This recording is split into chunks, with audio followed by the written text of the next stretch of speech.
3절까지 말씀을 함께 보도록 하겠습니다. 에베소서 6장 1절에서 3절까지의 말씀입니다. 신약 성경에 316페이지에 있습니다. 제가 가지고 있는 성경으로는 316페이지에 있습니다. 다 같이 한 목소리로 함께 읽도록 하겠습니다. 자녀들아, 주 안에서 너희 부모에게 순종하라. 이것이 옳으니라. 내 아버지와 어머니를 공경하라. 이것은 약속이 있는 첫 계명이니 이로써 내가 잘되고 땅에서 장수하리라. 아멘. 오래전에 부모의 재산을 갈취하고 부모를 해외에 방치한 불효자에 대한 기사를 읽은 적이 있습니다. 어떤 부부가 딸 2명이 있었는데 결혼을 해서 그 딸 2명이 캐나다에 살게 되어졌습니다. 그런데 이들이 부모님에게 캐나다에 와서 같이 살았으면 좋겠다라고 연락을 하게 되어졌죠. 그래서 딸의 이야기를 듣고 부모님은 모든 재산을 다 정리해서 큰 딸에게 보냅니다. 그리고 딸과 함께 살기 위해서 캐나다 밴쿠버에 있는 공항으로 가게 되어지죠. 그런데 딸이 없는 것입니다. 기다려도 딸이 보이질 않는 것입니다. 그래서 경찰에게 부탁을 해서 큰딸 주소지를 찾아가게 되어집니다. 근데 이게 웬일입니까? 큰딸이 살지 아니하고 다른 사람이 살고 있는 것입니다. 그래서 이번에는 둘째 딸 주소지를 찾아서 가게 되어집니다. 마찬가지로 그곳에도 딸이 없는 거예요. 다른 사람이 살고 있는 것입니다. 이 두 딸을 찾기 위해서 경찰의 도움을 통해서 딸을 찾기 위해서 애를 썼지만 찾지를 못했습니다. 그래서 정말 국제적으로 완전히 그곳에서 고립되어지는 그런 상황 가운데 놓여 있었지만은 정말 다행스럽게 한인교회의 도움을 받아서 쪽방에서 이제 쪽방을 얻게 되어져서 그곳에서 살게 되어지고 한인교회에서 후원해주는 후원금과 그리고 그 폐지를 주어서 그렇게 생활하게 되어지는 저는 그런 기사를 본 적이 있습니다. 참으로 안타깝죠. 정말 짐승밭도 못한 불효자가 아닌가 그렇게 생각을 합니다. 한 사례를 말씀을 드렸지만은 세상이 점점 타락해 가고 있고 개인주의화되어져 가고 있어요. 그러다 보니까 가면 갈수록 효를 다하는 자녀들보다는 불효를 하는 부모님의 마음을 속을 섞이는 불효자들의 수가 늘고 있음을 우리는 느끼고 있습니다. 그래서 천륜을 거스리는 이 불효를 막기 위해서 오래전에 1914년도입니다. 미국의 버지니아에 있는 웨스터 교회에서 10계명의 제5계명이 부모를 공경하라라는 계명이지 않습니까? 그 말씀을 근거로 해서 어버이날을 지정했어요. 우리 교회에서부터 시작을 하자 그래가지고 어버이날을 지정을 해서 그것이 성과가 너무 좋은 거예요. 그래가지고 미국 전 지역에 확산이 되어집니다. 이 어버이날 운동이 확산이 되어져요. 그리고 나서 나중에는 미국 국회에서 공식적으로 어버이날로 지정을 하게 되어집니다. 우리나라는 1930년도 6월 15일 날에 구세군의 가정단을 통해서 어머니날을 지정하게 되어졌습니다.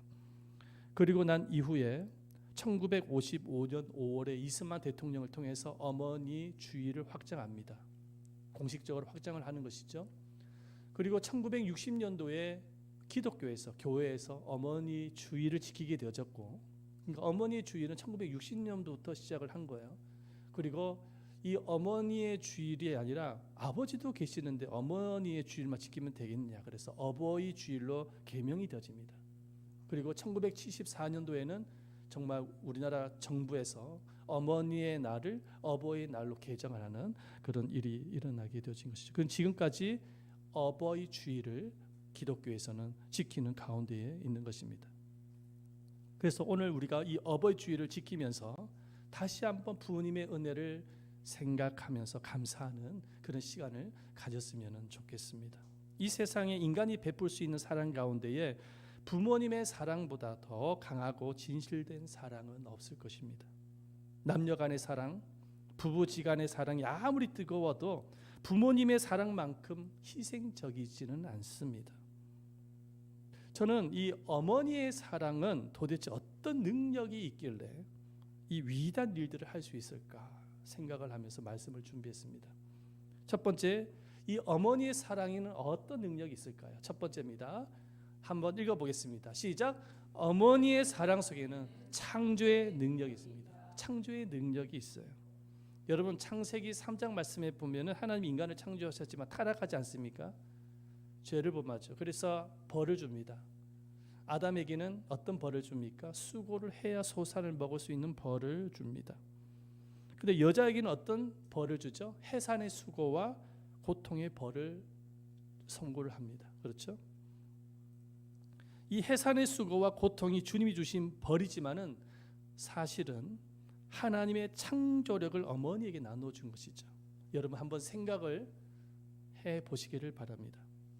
새로운 생명이, 새로운 인간이 사람의 몸에서 태어나는 것입니다. 새로운 인간이 사람의 몸에서 태어나는 거예요. 얼마나 신비스럽고 창조적인 기적입니까? 여러분 아이가 어머니 뱃속에서 만들어져서 이 세상에 태어나는 과정을 한번 보십시오. 굉장히 신비스럽습니다. 굉장히 신비스러워요. 놀라운 창조의 능력이 있죠. 하나님께서 여자에게는 이런 창조의 능력을 나누어 준 것입니다. 이렇게 우리는 어머니의 창조 능력으로 태어났기 때문에 그 위대한 사랑에 감사할 수 있어야 되는 것이죠. 자, 두 번째입니다. 부모님의 사랑 속에는 어떤 고통이 있다고 할지라도 초월할 수 있는 힘이 들어 있습니다. 어떤 고통이 있어도 초월할 수 있는 힘이 있어요. 아버지의 사랑도 위대하지만 어머니의 사랑은 더 위대합니다. 여러분 아기를 위해서 투자한 시간과 정성과 희생 정신부터 달라요. 여러분 한번 보십시오. 어머니는 아기를 얼마 동안 그 뱃속에 품습니까? 9개월 반 동안 품습니다. 그렇죠? 뱃속에 품고 있다가 아주 힘들게 지내질 않습니까? 이게 보통 일입니까? 여러분 우리 아빠들은 아기를 1시간 동안 안고 있으라고 해도 잘 하지를 못해요. 1시간 동안 이리 핑계 저리 핑계 대면서 빠져나가지 않습니까? 그런데 엄마는 아기를 뱃속에 품고 9개월 반 동안이나 기다려야 하는 것이죠. 고통을 인내하면서 기다려야 되는 것입니다. 이 아기는 어머니 뱃속에서 탯줄에 이렇게 연결이 되어 있어요. 그 탯줄을 통해서 영양분을 공급을 받아요. 그래서 아기의 생명과 엄마의 생명은 같이 가는 것입니다. 엄마가 아프면 아기도 아파지는 거예요. 엄마가 죽게 되어지면 아기도 함께 죽게 되어지는 것입니다. 그래서 이 아기를 살리기 위해서 수단 방법을 하고 최선을 다하는데 감기가 걸리고 몸이 아파도 아기를 위해서, 아기의 건강을 위해서 약을 먹지 않잖아요. 그죠? 이게 부모님입니다. 이게 엄마의 마음인 거예요. 정말로 이 아기를 위해서라면 하기 싫은 일도 하는 것입니다. 아기에게 건강이 좋다고 한다고 한다면 싫은 것도 하게 되어지는 것이 바로 엄마입니다. 부모이죠. 그래서 자신이 아기를 위해서 바친 세월과 정성과 고통만 생각을 한다고 할지라도 내가 이 애를 정말로 잘 키워야 되겠다라는 그런 생각을 갖게 되어지는, 여기에서 뭐가 나오냐? 초월적인 힘이 나오는 거예요. 그러니까는 이 엄마의 마음속에는 온통 아기들밖에 없는 것입니다. 아기들밖에 없는 거예요. 제가 제 아내에게 한번 물었습니다. 뭐라고 물었냐면은 당신이 가장 행복할 때가 언제냐고 제가 물었어요. 그랬더니 뭐라고 이야기를 하면 우리 애가 행복할 때, 우리 애들이 잘 되어질 때가 가장 행복하다는 거예요.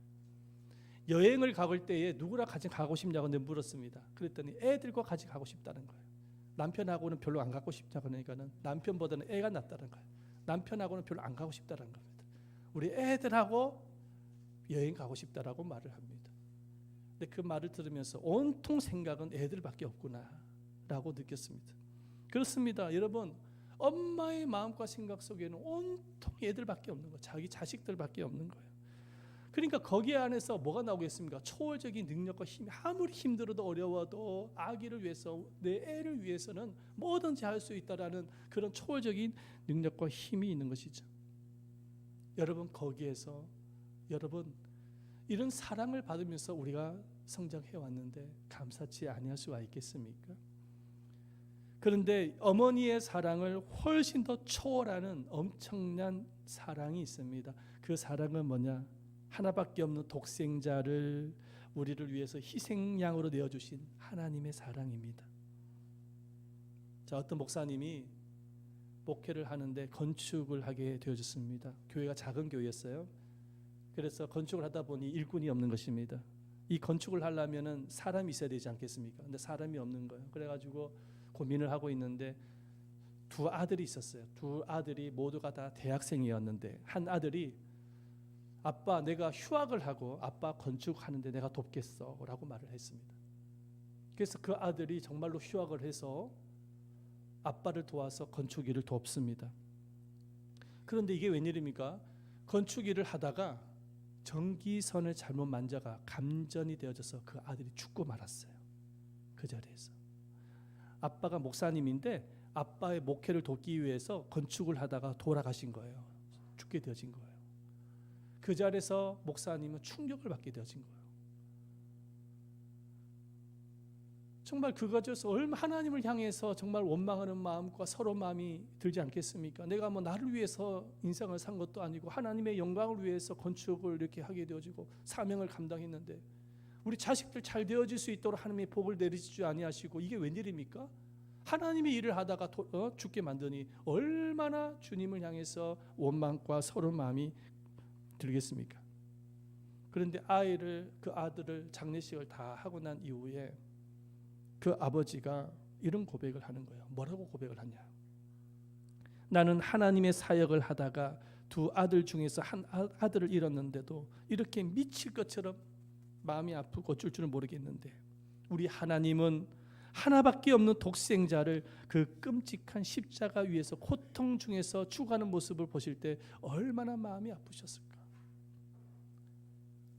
자기 아들이 죽은 것도 미칠 것처럼 고통스러운데 그때 십자가를 바라보면서 하나님의 마음을 생각을 하는 거예요. 하나밖에 없는 독생자를 십자가에서 죽어가는 모습을 볼 때에 그 아버지의 마음은 얼마나 고통스러웠을까. 그러면서 위로를 받았다는 거예요. 그런데 여러분, 저는 그 간증을 들으면서 그런 생각을 갖게 되어지는 거예요. 내가 만약에 그 목사님의 입장이었다고 한다면은 어떤 생각을 가졌을까? 어떤 생각을 가질까? 근데 아무리 생각을 해도 쉽지가 않을 것 같아요. 저는 막 하나님을 향해서 원망하고 그 서럽다고 그냥 막 불평을 많이 했을 것 같다는 생각이 들어요. 그런데 정말 이 목사님 대단하지 않습니까? 십자가를 바라보면서 하나님의 사랑을 생각을 하는 거예요. 그러면서 그 고통을 이겨내 나가는 그런 모습을 보았습니다. 여러분, 우리 하나님께서 우리에게 보여주신 사랑은 어떤 사랑입니까? 바로 독생자까지 아낌없이 내어주신 놀라운 사랑이에요. 아버지 사랑이 그런 사랑을 갖고 있는 거예요. 그럴 때 여러분, 이 십자가의 사랑, 아버지의 사랑을 가장 붕어빵처럼 닮은 사랑이 어떤 사랑인지 아십니까? 바로 부모님의 사랑입니다. 부모는 자식을 위해서 아낌없이 주는 것입니다. 부모는 자식을 위해서 희생할 줄 압니다. 그 사랑이 바로 하나님의 사랑, 십자가의 사랑을 붕어빵처럼 닮아 있는 거예요. 그래서 자식으로서 우리는 부모에게 감사하지 아니할 수가 있냐고. 당연히 감사를 해야 되는 것이죠. 자, 세 번째, 우리가 어머니의 사랑에는 또 어떤 능력이 있냐. 다 같이 한번 읽어보겠습니다. 시작. 어머니의 사랑 속에는 놀라운 인내심과 지구력이 들어있습니다. 정말 이 어머니에게는 자식을 위해서라면 끝까지 참아내고 끝까지 인내하는 불가사의할 정도의 지구력이 있어요. 인정하십니까? 자식을 위해서라면. 어떤 딸이 태어날 때부터 불구의 몸으로 태어났어요. 근데 이 불구의 몸으로 태어났는데 제대로 학교를 다닐 수 없는 상황이었습니다. 근데 엄마는 이 아이를 초등학교라도 졸업을 시켜야 되겠다는 생각을 가지고 섬에 살고 있는 아이인데 백기를 항상 동행을 해서 학교를 다니게끔 합니다. 6년 동안 엄마가 함께 동행을 했던 거예요. 그래서 이 아이가 6년에 이제 졸업식 때에 개근상을 받는데 개근상 때에 세상에 그 아이만 주는 것이 아니라 학교에서 그 엄마에게도 줬다라는 거예요. 그 엄마의 지극한 그 아이를 향한 사랑을 그 학교에서 감동을 받은 것입니다. 개근상을 엄마에게 줬다라는 거예요.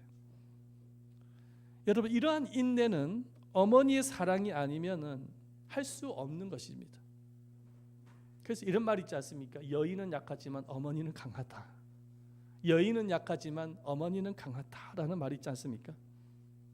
이 어머니의 인내는 남자들은 도저히 따라올 수 없는 그러한 능력을 갖고 있어요.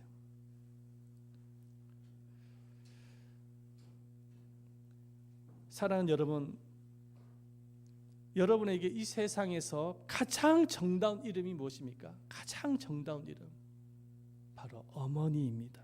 뭐니 해도 어머니. 어린아이가 가장 먼저 배우는 이름이 뭐죠? 엄마 아닙니까? 엄마. 아이가 길을 가다가 넘어질 때 먼저 찾는 사람이 누굽니까? 엄마죠. 여자들이 깜짝 놀라서 자동적으로 입에서 튀어나오는 이름이 뭡니까? 엄마야 하지 않습니까? 깜짝 놀랐을 때 엄마야. 아무리 나이가 많은 사람일지라도 외로울 때 괴로울 때 가장 먼저 찾는 사람이 누굽니까? 엄마입니다. 엄마. 어머니의 이름이 왜 이렇게 소중합니까? 왜 이렇게 우리의 입에는 어머니의 이름이 자주 나올까요? 그 이유가 뭘까요? 우리 어머니는 나를 사랑하시되 끝까지 인내하며 참고 인내하면서 그 고통 중에서도 희생하면서 나를 사랑하셨기 때문이죠. 그래서 어머니의 이러한 착한 사랑을 받은 우리가 부모에게 감사를 하지 않는 것은 그런 정말 천륜을 거스르는 그러한 불효가 아니겠습니까? 자, 그렇다면 이런 어머니의 사랑을 받은 자녀들은 어떻게 해야 될까요? 자, 오늘 말씀해 보면 딱 두 구절이 나오는데 한번 보십시다. 1절 말씀을 보십시다. 다 같이 한번 읽어보겠습니다. 우리 자녀들은 어떻게 해야 될까요? 시작. 너희 부모를 주 안에서 순종하라. 주 안에서 뭐 하라고요? 순종하라. 이렇게 말씀하고 성경 우리에게 가르쳐주고 있는 말씀이에요. 자, 2절 말씀 보십시다. 다 같이 읽어보시죠. 시작. 내 아버지와 어머니를 공경하라. 공경하라고 말씀합니다. 순종하라, 공경하라. 성경 우리에게 그렇게 가르치고 있습니다. 여러분, 공경하라라는 의미는 어떤 세 가지 의미가 있는데 가치를 인정해줘라, 존경하라, 섬겨라 이런 말씀을 갖고 있습니다. 이런 의미를 갖고 있어요. 이 부모가 좀 부족할 수 있어요. 부모가 여러 가지 지능적으로나 그러면 모든 면에서 부족할 수 있습니다. 또 어떤 자식은 부모를 무시해요. 지능이 조금 떨어지고 지혜가 없다고 해서 부모를 무시하는 자녀가 있습니다. 여러분, 그거는 공경이 아니에요. 성령에서 말씀하고 있는 순종하라, 공경하라 이 말씀은 어떤 의미를 담고 있냐면은 부모가 좀 부족해도 하라는 거예요. 그 이유가 뭐냐면 부모의 가치를 인정해 주라는 거예요. 그 이유가 뭐냐면 바로 당신의 부모이기 때문인 것입니다. 부모라는 존재이기 때문에 당연히 그렇게 해야 된다라고 말씀을 하는 가운데 있는 것이죠. 그런데 그렇게 하지 못해요. 살아생전에 부모에게 효를 하지 못합니다. 그래서 우리가 또 부모에게 효를 해야 되는 이유가 뭐냐면은 여러분, 부모는 우리가 효를 할 수 있는 시간은 딱 한정이 되어 있기 때문에 그래요. 부모님은 언젠가는 세상을 떠나게 되어지는 거예요. 제 어머니도 돌아가셨지만은요, 돌아가시고 난 후에 후회를 해봐야 소용이 없어요. 효를 하고 싶어도 못하는 거예요. 효는 딱 정해진 시간 안에 하는 거예요. 부모님이 살아 계셨을 때. 그런데 부모님이 돌아가시고 난 이후에 상다리가 휘어지도록 제사 지르는 사람이 있습니다. 그렇게 제사를 지내면 효를 다한다고 생각하는데 두 번 불효하는 거예요. 효는 언제 하냐면 부모님이 살아 계셨을 때 하는 것입니다. 부모가 돌아가시고 난 이후에 제사를 지내고 제사상 다리가 부러질 때도 그렇게 한다고 해서 부모의 영혼이 와서 그 제사 음식을 먹는 게 아니라는 것입니다. 이거는 영적인 세계를 잘 몰라서 하는 이야기예요. 성경은 뭐라고 말씀하고 있냐면은 부모에게 제사를 지내서 제사상을 하는 것은 그는 부모에게 하는 것이 아닌 것입니다. 귀신에게 하는 것이죠. 자, 성경 한번 보십시다. 고린도전서 10장 20절 말씀에 보면 무릇 이방인이 제사하는 것은 귀신에게 하는 것이요 하나님께 제사하는 것이 아니니 나는 너희가 귀신과 교제하는 자가 되기를 원하지 아니하노라. 자식은 제사를 지내면서 그 영혼이 들어와서 나의 효를 받아 줄 수 있다라고 생각을 가지고 그런 기대감을 가지고 제사를 지내지만은 천만의 말씀, 부모님은 세상을 떠나게 되지만 떠나는 거예요. 그냥 다시는 오질 않아요. 천국에 가서나 만날 수 있는 것이지 완전히 떠나는 것입니다. 그 제사는 귀신과 교제하는 것이라고 성경은 말씀하고 있어요. 그래서 불효가 되어지죠. 두 번 불효가 되어지는 것입니다. 그러니까 부모는 살아 계셨을 때 효를 다해야 되는 거예요. 부모님을 기쁘시게 해드리고 즐겁게 해드리는 것이 효인 거예요. 부모님의 마음을 편안하게 해드리는 것이 진정한 효입니다. 뭐 선물 사다 주 이보다 더 중요한 것은 뭐냐면 부모님의 마음을 기쁘게 해드리는 것. 자, 성경 보십시다. 잠언서 23장 25절 말씀에 한번 다 같이 읽어보겠습니다. 시작. 내 부모를 즐겁게 하며 너 난 어미를 기쁘게 하라 말씀하셨어요. 부모님을 즐겁게 해드리는 거예요. 부모님을 기쁘게 해드리는 것, 그게 진정한 효입니다. 마지막으로 하나님의 효다는 자녀에게 좋은 보답으로 무엇을 축복을 약속하셨습니다. 자, 2절 말씀 보십시다. 2절 말씀에 보면 무릇 2절 말씀 없습니까? 자, 우리 성경을 한번 보겠습니다. 에베소서 6장 3절 말씀 다 같이 한번 읽어보겠습니다. 3절입니다. 시작. 이로써 내가 잘되고 땅에서 장수하리라. 할렐루야. 자, 부모에게 효를 다하게 되어졌을 때 하나님께서 약속하신 것이 있어요. 그게 뭐냐면 땅에서 잘 되어진다는 거예요. 땅에서 복을 받는다는 거예요. 그 다음에 장수하게 되신다는 거예요. 수많은 우리가 인생을 살아가면서 위기가 있고 그리고 어려움이 있지 않습니까? 그렇죠? 살아가면서. 그런데 하나님께서 우리를 돌보시고 지켜주신다는 거예요. 우리의 생명을 연장시켜 주신다는 거예요. 그리고 이 땅에서 정말로 축복을 주신다는 것입니다. 부모에게 효를 다할 때. 여러분, 살아계신 부모님을 사랑하고 존경하지 못하고 효를 하지 못하는 사람이 보이지 아니하는 하나님을 사랑할 수 있을까요? 못하는 것입니다. 정말 자녀들이 주 안에서 부모님을 공경할 때 이런 축복을 받게 되어집니다. 정말로 우리 예담 제적의 모든 성도들은 정말 부모님이 살아 계셨을 때 효를 다하는 여러분 되시기를 축원드립니다. 아멘. 효를 다하시기를 바랍니다. 그래서 정말로 주님께서 약속한 이런 축복과 은혜를 누리시는 진정한 효자, 효녀가 되시기를 예수님의 이름으로 축원드립니다. 아멘. 우리 한번 이 찬양을 같이 하기를 원하는 노래를 부르기를 원하는데 우리가 많이 불렀던 노래입니다. 그러면서 부모님의 은혜에 감사하는 그런 좀 시간을 가졌으면 좋겠습니다. 자, 한번 60세 이상 되는 부모님에게 카네이션과 선물을 이렇게 증정하는 시간을 가지겠습니다. 이 노래를 함께 부르면서 함께 감사하는 그런 시간을 좀 가졌습니다. 우리 학생들이 좀 도와주시기를 바랍니다. 오늘 몸이 아프셔서 또 참석하지 못한 우리 성도님도 또 계시는데 나중에 차후에 전달을 하도록 하겠습니다. 카네이션과 그리고 선물을 증정을 해 주시기를 바라겠습니다.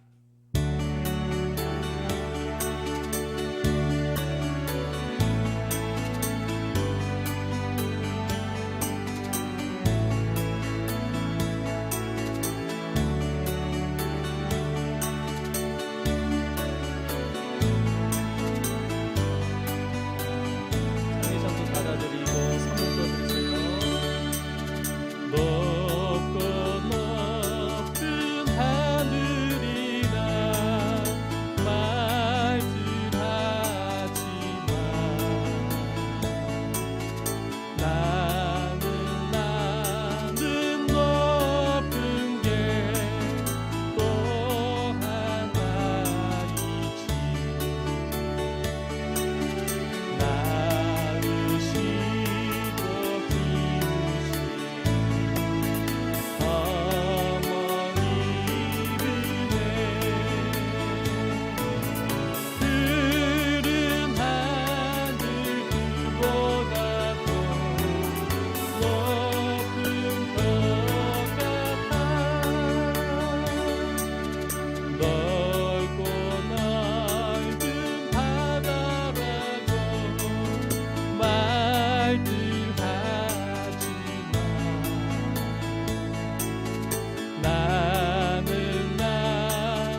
감사드리자.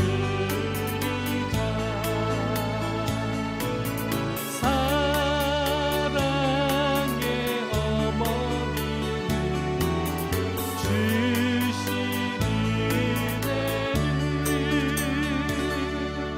기도하겠습니다. 하나님, 우리 사랑하는 부모님을